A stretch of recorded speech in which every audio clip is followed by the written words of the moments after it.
Welcome to Founder Stories with Mona Juneja. This is the podcast you'll wish you found sooner. In each episode, I talk to founders who left their 9 to 5 to build their own business. They share mistakes, late nights, and the moments they almost gave up. If you've been thinking of starting something, these stories will give you the push you need. So let's get started. Welcome, Shorombo, to the Founder Stories podcast with Mona. It's great to have you here. Well, it's great to be here. I'm looking forward to this. So it'll be great to get started with your introduction. Who are you? Where you from? And what do you do? Yeah, that's always a good question. And I like to kick it off. So whenever somebody asks me this question, I always tell them, yeah, my name is Shorombo. I'm from the Netherlands. This is where I'm based in Amsterdam. And what do I do? Basically, everything I do revolves around the same thing, and that's to inspire, motivate, and help people live their best lives. And I do that in many ways. That's my ikigai, that's my guiding principle, and that's also my internal guiding principle. So, yeah, I do it as a coach. I do workshops, webinars. I write a lot. I have podcasts, so I'm quite busy. Oh, you also have a podcast? I didn't know that. I do, but it's a mono podcast, so daily little snippets of practical advice that you can implement every day. Oh, wow, that's amazing. So, Shorombo, you did have a 9 to 5 job, right? Because in this podcast, we invite guests who had a 9 to 5 job and then they quit and started something of their own so that we can inspire people who are struggling to quit their jobs or who have quit their jobs and they don't know what to do next. That is correct. Yeah, I'm looking forward to your questions. Okay, great. So, before starting your own venture, you did have a 9 to 5 job, right? Yeah, What I were you used to doing? work in finance. Okay. And when did you decide to quit your job? This was in 2012. Okay, all right. What inspired you to quit your job? Well, basically, I hit a wall. So I burn out. And my burnout, I took it as a signal, right? I burn out very severely. So I couldn't eat anymore. I couldn't sleep anymore. I had like a 24-hour panic attack, basically. I couldn't leave my house without having a panic attack. So I was in a very bad shape. I had to go live with my parents for a while. And the first couple of weeks, I was just staring at the ceiling. But I remember that at some point, I realized, like after you kind of calm down, you start to reflect a little bit. And I realized that this was a signal, and the signal was very clear that I wasn't living my life in alignment with who I was, and that causes chronic stress. And this was my body and my soul saying, telling me like, hey, you need to start doing something differently. And that's when I realized like I'd never wanted to be an employee. I always wanted to be free to live my life the way I wanted to live it. And for me, it's very important to do something that excites me. So that's when I decided there is no other path for me than entrepreneurship. That's the only one that ticks off all the boxes. And that's the only way of living that allows me to support myself in the way that I need to. Okay, so that was back in 2012. That was 2012, yeah. Wow, more than what, 12 13 years? years ago. 13 years? Okay. And what did you exactly start?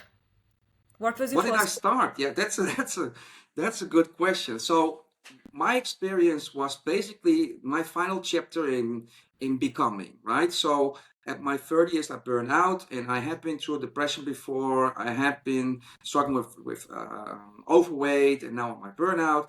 And I realized, like, wait a minute, I've been given all of this experience, and my character, my charismatic nature to share this because I know I can reach people with my energy and with my story. So that's what I want to do. I want to be the next Tony Robbins. That's how I internalized it to myself. But I didn't know how. So I had the idea. I wrote a business plan in about 3 months, but I didn't believe that I could set up a coaching business in 2012 within 3 months that could supplement or substitute my income from my banking job. So I did that, but I decided to go and have a new fresh start on life and move to Curacao. So I went up and left everything. I rented out my house and I went to Curacao, no plan whatsoever. And I decided, you know what? The only real rule I have is that I need to start doing something that excites me. So if I want to sweep the pavement and it makes me happy, go sweep the pavement. So that was my only rule when I went to Curacao. I ended up working first as a general manager of a sports bar, like a typical American style sports bar. You had pool tables, you had UFC screenings, that kind of stuff. Wasn't quite me. I liked the day more than I liked the evening. So next I started working as a beach boy. I called myself a professional beach boy. I was a beach manager on a piece of beach that was my terrace. And I basically served cocktails all day and had fun. I enjoyed the sun. So that was my first step into a new life. So Curaçao is in the Caribbean islands, right? That's correct. Yeah, that's a Caribbean island. Yeah. Okay. And so how long were you in Curaçao? So this lasted for a year. I was super happy. I was living my Mhm, life, going mhm, to full moon parties, and mhm, really getting in touch with the fun of life because I've lost it. I was basically miserable for 5 years. So I needed to rediscover the fun of life again. mhm, So it was fun, but financially I wasn't getting ahead at all. So mhm, after 1 year, I realized like, hey, I like this lifestyle, but it's not going anywhere. Like I haven't been able to save up anything. There is no prospect of increasing in my pay. So either I have to get another job. So mhm, I explore that option, or I'm going to go back to the Netherlands and make some euros in a couple of months, mhm. save up some money, and then come back and spend it in guilders. We had guilders in Curacao. So that was basically the plan. I went back to the Netherlands. I wanted to take up a finance job, like a temp job, earn a lot of euros, do nothing, save up, and go back to Curacao. But it went a little bit differently. Okay, so you're basically when you moved from the Netherlands to Curaçao, you were still working. You still had a job. I still had a job. Yeah. You still had a job, but you were enjoying life more. Yeah. You were not burning out. You were No. on the beach enjoying as well as, earning some money. Yeah, and it was very intentional because I knew what I wanted to do, Mhm, become the next Tony Robbins. I just didn't know how yet, and I also knew that I had first to reconnect with having fun with life. But meanwhile, I knew that the time would come when I would be ready, and I would know that I would be ready. So that's how I went into this next chapter of my life. So who made you realize that? Was this realization on your own? Or Yeah, this did was this someone was help an you? inner knowing. So I've always had, since I was a teenager, a very strong sense of intuition. Mm-hmm. And like a decade, 30 years later, I found a name for it. They call it inner knowing. So I always had a sense of what to do, and there was no doubt that was the venue to go. And I always trusted that feeling. So in this case, I had the same thing. I was like, this is going to happen. And when the time is there, I'll know. But it's not now. Yeah, I'm reading a book right now. It's all about how your conscious mind connects with your subconscious Hmm. mind and how there's infinite intelligence within you, within your subconscious, and you can tap into so much wisdom and so much knowledge which is within you, provided you know how to listen to your voice. It's quite interesting. So, wow, that's great. So, you listen to your voice. You said you want to first reconnect with life, and you exactly knew what you had to do, but you did not know how. But then you were sure that, you'll get there Yeah. eventually. Yeah, yeah. So that was basically it. And I know that what you were talking about with the book, and I think you mentioned it. It comes down to listening. So there's things we've not been taught in life, and one of them is that your soul, or whatever you call it, something within you, is giving you signals, and there are sensations, there are emotions, but it's difficult to feel what they are because nobody has ever told us. So we are suppressing them, we're running away from them, we don't want to feel them, but it's trying to help you. So yeah, first step I think is listening. Yeah, that's another conversation. Yeah, yeah, great. Okay, sure. So then I'm just trying to figure out your journey so Yeah, that sure. it helps our audience. So after Crosso, you went to the Netherlands and you started working for a bank, for a financial I institution. wish I did, but what For I didn't know, so living on an island, basically cuts you off from the rest of the world because you don't care. Like you only care about what happens, where the happy hour is, or where the best restaurant is. So you don't even watch the news because why? So I didn't watch the news. I didn't follow social media because nobody that I cared about was on the island, was on social media. Everybody else I saw every day. So I didn't know that there was a financial crisis. I knew there was a financial crisis, but I didn't know that it was really a crisis in the Netherlands also. So I came back and I didn't find a job and I went straight into welfare because I didn't have a privilege anymore because I used it up.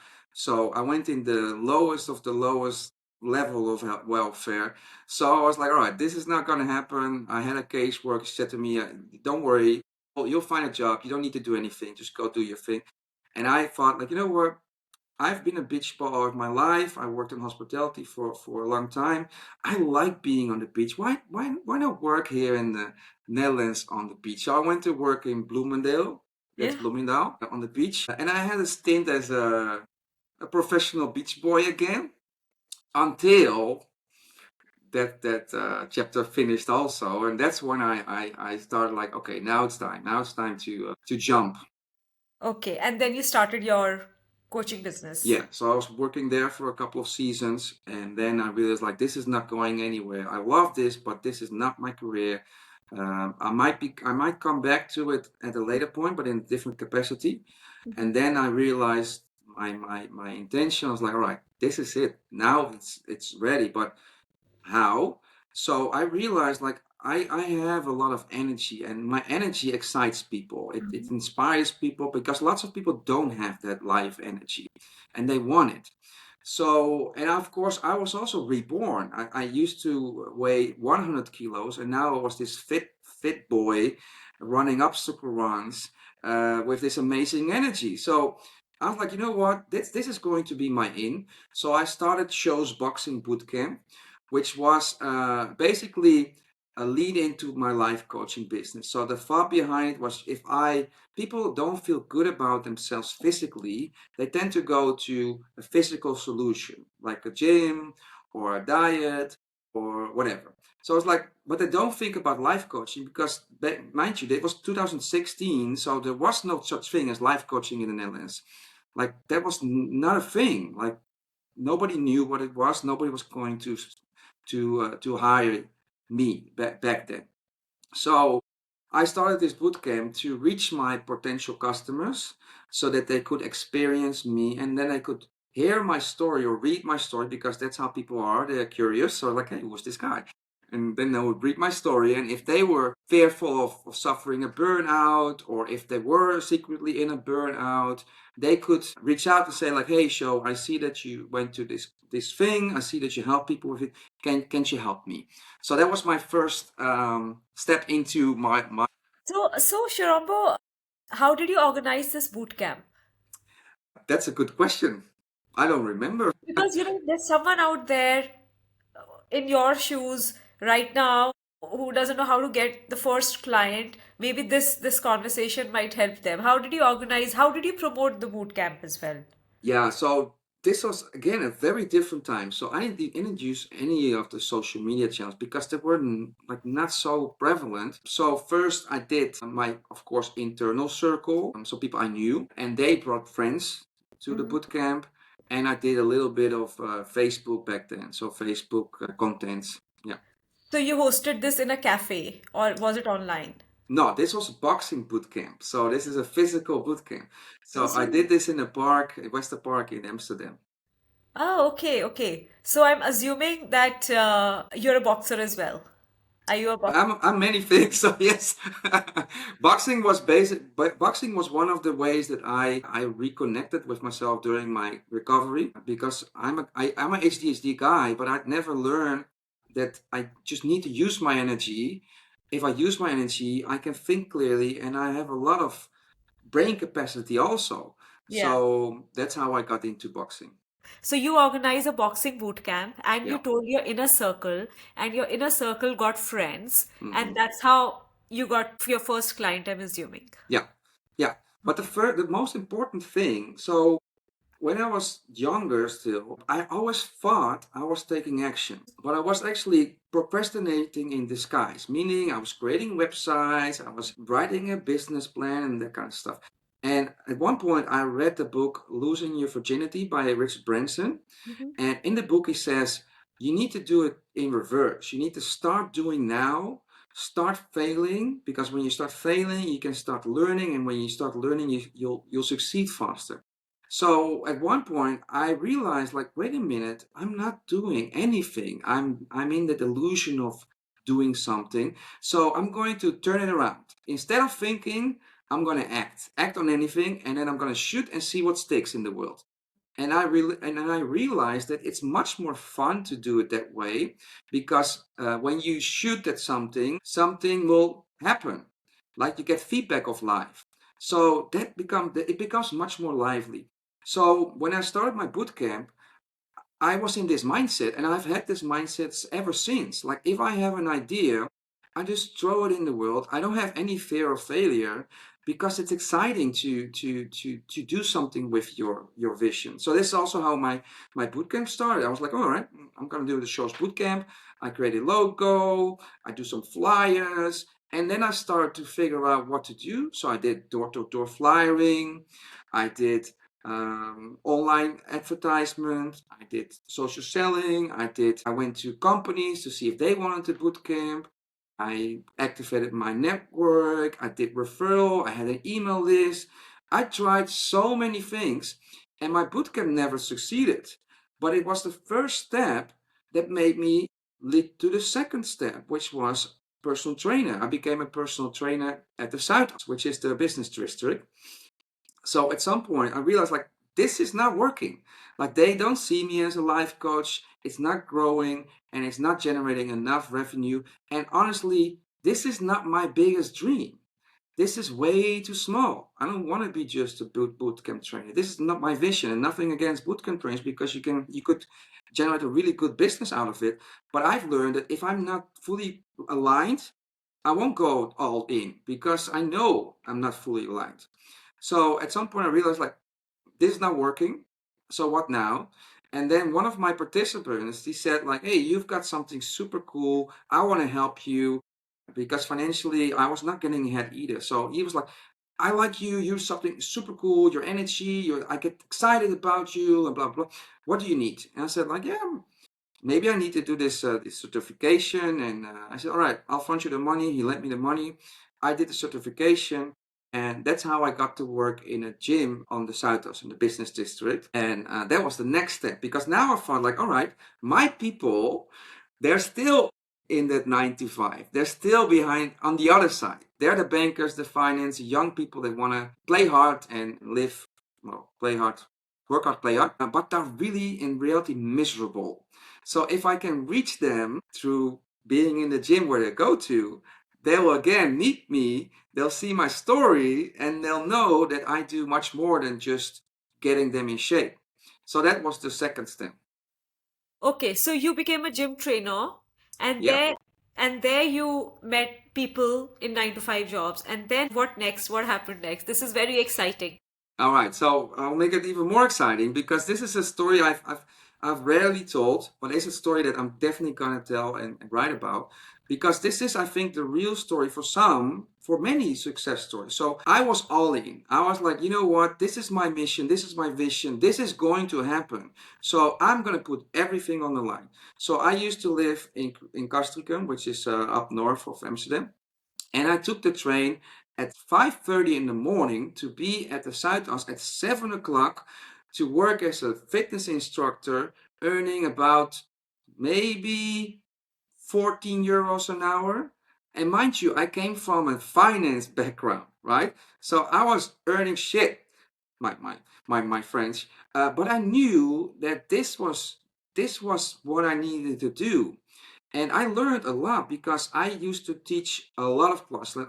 In one shift, I would teach like maybe 5 or 6 classes, different classes, high intensity, boxing, abs workouts, all kinds of stuff. So I learned that I'm very good at that. I'm very good at doing like a motivational beach meets exercise, and I love doing that. So I'm still doing that now in my coaching business. And I learned it when I was there. I'd never done that before. Again, the PP Longstocking, I've never done it before, so I think I can do it. I'd never done anything of that because like, I think I can do it. So I started doing that. And at some point, I was like, all right, so this is okay, but I don't want to be this instructor. This was like a stepping stone. So if I really want to step into what I want to do, I need to go and be an independent personal trainer, which meant I had to pay a lot of money to the gym to be able to to have clients within the gym. So then you become self-employed, but your location is the gym and you have to pay rent. Oh, okay. So that was my next step, and that was actually the first step I took into my Tony Robbins life coach role, because now I branded myself as lifestyle transformation specialist. So I didn't want to help people get beach bodies. That doesn't excite me. I don't want to get you a ripped body or whatever. So I didn't want to attract those kind of clients. I wanted to attract clients that felt unfulfilled, miserable, stressed out of their minds, and overwhelmed. So I branded myself as lifestyle transformation specialist. And that's how I attracted my first clients. And I trained them in the gym, but I also did focus on their nutrition, sleep, and mostly behavior and mindset, because I promised them lasting change, not just a result. I want you to get your result and live it to the end of your life. So that was my promise to them. Wow, that's amazing, Shorombo. So you were helping them physically, getting Yeah. fit, as well as mentally. Yeah, yeah, and basically across the board, because so they all came to me. So like, I want to be fit, and I need to train 3 times a week. I was like, I don't know if you need to train 3 times a week. I want to know first, what does it mean for you to be fit? And for all of them, it's much more than physical. So they were not happy about their lives. For one, he was like a little bit like overweight. He couldn't play with his son. That was the main reason why he wanted to lose weight, because he wasn't living up to his image of being a father, right? So he wanted much more than just a good body. He wanted to change his lifestyle, change his way of being. And to do that, you have to focus on the inner work, which is your self-image and the way you think and act, right? So yeah, so that's what I focused on. So much more than just the fitness stuff. And of course, doing personal training also means that you're together for an hour. So you talk about stuff. Yeah. Talking about stuff is so coaching was also happening during the sessions. Yeah, exactly. So, but this is quite difficult, like going to the gym is easy, exercising is easy, but changing what we think about ourselves, about self-image, and the talks which we do inside, the patterns which are created from a childhood, changing all those is a lot of work. Yeah, it's a lot of work, and that's of course the reason why people like me exist, because most people don't know how to change their behavior because it's difficult and they don't know how. Like they're taught, they think it needs to be a discipline, but discipline, it's not discipline, it's intrinsic motivation. You need to want it, and to Hmm. be able to want it, you need to make it part of your identity. I am somebody who takes care of myself. For me, that's my identity, means associating with the right types of people, going Hmm. to environments that energize me, sleep, not drink too much, limit alcohol, limit caffeine. It all evolves from my identity, Hmm. and you can create that consciously. Okay, Yeah. so Tony Robbins, idea, inception, and then so when COVID hit, I already decided I wanted to quit the personal training business because it was too small. Again, boot camp felt too small, step up. Personal training felt too small, step up. Yeah. So COVID hit. I had just quit my personal training business, so I just decided not to do that anymore and focus fully on everything that had to do with coaching. So that was the moment that I said, I'm ready. I'm ready. I know now what I'm capable of. I know now how to make this work. So I'm going to step in my own Tony Robbins style. I'm going to workshops. I'm going to do talks, master classes, and coach people. So that was the first 3 months of 2020. I started 2020. doing workshops, and then, of course, COVID hit in March. But actually, that was a blessing in disguise for me because it gave me time to think about the next step. I got some support still from the government. I had some clients from my personal training days that wanted to support me financially also. So I had kind of a space to think, and that's when I started Max Your Life Today, and that's what I'm doing now because I wanted to create a platform for everybody that feels like I want to go all in life. I don't want to settle. I want to know what I'm made of, and I want to go for it because I felt that this was not something that existed in the Netherlands. Because maybe also that the Netherlands, the mindset is mostly just to be normal.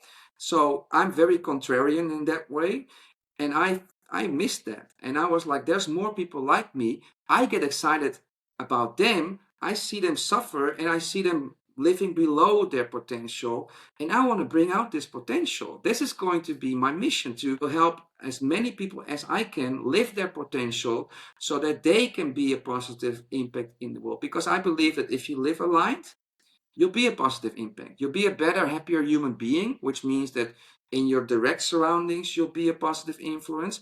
But people also tend to become philanthropic or start their own company, which will affect other people. So that's when Max Your Life Today started. And that's basically when I arrived at my final chapter, which is of course not the final chapter because I'm still young, but that's what I'm doing now, and that's basically my vision. So what is the company called again, Shorombo? Max Your Life Today.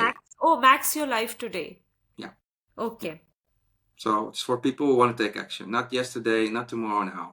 So this was during COVID in 2020. So it's been Yeah. 5 years now. Yeah. So COVID, I used to create my space, my website, think about the products, think about the positioning, and also rediscover that I'm a content creator. So I created a lot of content back then. Great. So it's been 5 years. You have this business and you help anyone and everyone who wants to get the best out of their lives, is it? Yeah. Yeah. What exactly are you doing? Do you conduct monthly events? Yeah, all of the above. Like I said, so I like to release the brakes and allow myself to just go. So basically, what I earn my money with now is one-on-one coaching, Okay. which are mainly either entrepreneurs or aspiring entrepreneurs who are still in 9 to 5s, Mhm. and they all have the same feeling. They feel they have something with it, like in them, like a potential, but it's not coming out, and they're suffering. Entrepreneurs usually are suffering from work-life balance, so they're overwhelmed, anxious, and at some point they feel like this is not the way I want to do it. I want to be free. And the other side, people who are in a 9 to 5, they feel very restricted, very limited, and they're like, this is not how I want to live. I can do more. I want to maybe be self-employed. So those are the two that I help one-on-one. I'm developing a group coaching program now, which I'm launching in January, which is for people who want to basically do this, the 9 to 5 to a freedom business, basically. And the funny thing is, and I've never said it, I've never wrote it anywhere, most of my clients, they're somewhere on the spectrum of HDSD. Really?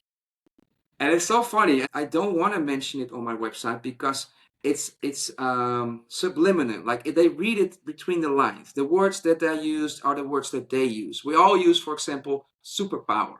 We all think that there is a superpower within us, and we all use the same word. So they recognize themselves subconsciously in what I say, what I do. They get excited. Max Your Life Today. Yes, live your full potential.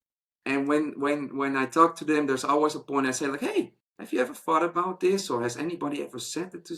And it's always like a light goes on. It's like maybe this explains it, but not from a negative, not in a negative way, but more in an enablement way. Like now I know, like, oh, now I know, and now I'm even more excited about how to harness this power. And then I help them develop themselves and their lifestyle routines, because for us, it's even more important to have healthy routines. We are very susceptible to alcohol, to drugs, to coffee. But at the other end, if we have like a good foundation, we can go to the moon, baby. Like we have skills. So that's what they call a high performance lifestyle. That's basically what I'm doing with them. Launching my group coaching, of course. I'm doing webinars. I did some workshops for Amsterdam Founders Club, live workshops. And now a coming year, I'm organizing micro events, which are for aspiring entrepreneurs and founders, because I feel that there is a void there. Like we are urging for connection, and we're looking for like-minded people. So I was like, you know what? I can do this. I have many ideas of cool events. So if I can grab people, get them together and facilitate it, why not? It's good for me because I'm in the center of it, so they get to know me again, right? Visibility. This is visibility in the real life. We're talking otherwise about visibility online. This is visibility in the real life, and it works much better. It's much more fun. So that's what something I'm doing now. Also creating micro events which revolve around bringing like-minded people together in an inspiring surrounding and connecting them through food, because I think food, having a meal together, is one of the most ancient way of connecting. So I always wanted to be like a food element, so that there is no awkwardness because you're bumping into each other while you grab your food. That's a great idea. So how long does your coaching session last? A coaching session or a Yeah. program? Yeah, the coaching program, yes. Yeah, so a program initially is about 6 months. Okay. And after 6 months, usually there is a little more period, like 3 or 4 months, to help them consolidate it, right? Because it's a waste of your money if you stop too early, because you want to consolidate it into lasting behavior. So I always tell them, honestly, if I think that they should continue, but the aim is to get them there within a year, and that they don't have to see me ever again if they don't want to.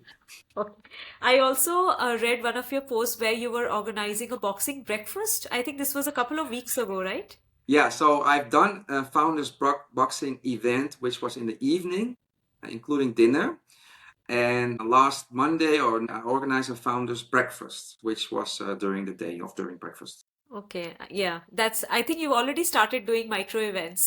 Yeah, I've already started. I'm doing Yeah. one this Friday also. Yeah, yeah. Okay, great. It was a great conversation, wonderful story. You do have a very positive energy. You're full of life. I could just feel it. So, if you could go back to day one of your startup, what would you do differently? But what would I do differently? I think I would go all the way back to 2012, Hmm. and I would take my dream of becoming the next Tony Robbins a lot more seriously back then. But that's only because of what I know now, Hmm. right? Because I could have, if I started in 2012, I would feel like I would be filling up the Amsterdam Arena by now, right? Because then I would already be in business for 13 years.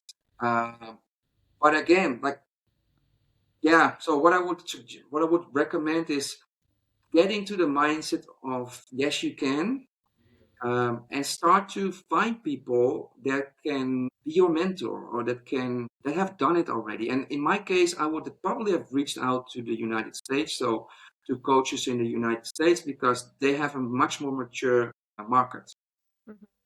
Okay, sure. And before we wrap up, Sharombo, what's the number one step for anyone thinking to leave their 9 to 5 job? All right, number one step. Hmm. All right. So first, believe. Yes, you can. Like ingrain it in your mind. Yes, you can. There's plenty of people who've done it. So why not you? That's something that I would really recommend them to get into their mind. Why not me? Because they're all thinking maybe I can't, right? So answer your own internal dialogue with why not you? That's the first thing. I think a lack of self belief is getting people stuck. And the next one is fear. So a lot of people who want to leave their 9 to 5, they fear of losing income, or the fear of not being able to make ends meet, which is a real fear, of course. Like not being like the fear of not being able to make ends meet is equal to the fear of death, right? Because it's one of our survival. So it's a very real and strong fear. So you need to reframe it. So things and most people have savings. Most people who think about this, they have a lot of savings, and they could definitely tune down their lifestyle a bit, right? So do a little exercise and think about how much savings do I have? How much do I need to live? Like not bare minimum, but comfortably, but more trimmed down. Some have a high tolerance of risk. Some have a very low tolerance of risk. So you have to feel that. Like, what is for you the tolerance of risk that you have? Maybe start from your current job. Probably the best advice for the majority. Like, start working on your business while still having your day job, or maybe a part-time job. Maybe scale it down. Calculate your risk tolerance. Calculate your runway, and then also maybe ask yourself, like, what if I don't succeed? Like, I would never ask myself this question because my brain is just differently wired. But I'm a big risk taker, so I should think a little bit more like that. But I would ask this question if I were them, like, what if I don't succeed within this window? How easily could I earn money again? I completely agree with you. So I had a 9 to 5 job for 20 years. I Mm, always wanted to start my own business, and I'm originally from India. So 10 years ago, I was offered a job in London. I moved there, and both my husband and I, we were like, okay, we are in London. We can still have a 9 to 5 job where, and then we can also travel in Europe. Then I was transferred to the US. I lived there for 3 years and then moved to Amsterdam for 4 years. And 2 years ago, while I had a 9 to 5 job, one day I read Think and Grow Rich by mm, Napoleon Hill, and something triggered in me, my inner voice. It was so strong. It was like, you have to start your own business. This is the time because you always wanted to. This is the right time. And I discussed with my husband. I started working on the plan. I first listed down all my ideas. What am I good at? What I can do, and if that can get me revenue. So I boiled down to a lead generation agency. That's what I started 2 years ago, but I did not leave my 9 to 5 job. I had my 9 to 5 job for 6 months because Amsterdam is an expensive place. So I did that. And then once I had like 2 or 3 clients, I left my 9 to 5 job. It was easier for me because my husband had a job and we also had savings. So it was easier for me to take that leap, but it might not be easy because everyone's circumstances are different. yeah. Yeah, and to add to that, like I always say, like the only real fear is the fear of death. That's Mm. the only real fear. All other fears are not life threatening. So if you make sure you cover that, your basis, and then you have room to play. And if you don't succeed, you can always say, I did do it. I did take a jump. I did take a chance. And I can guarantee anybody listening, if you take that leap, you will grow and get something out of it. Maybe it's not what you envision, but there Mhm. is no way you're going to lose.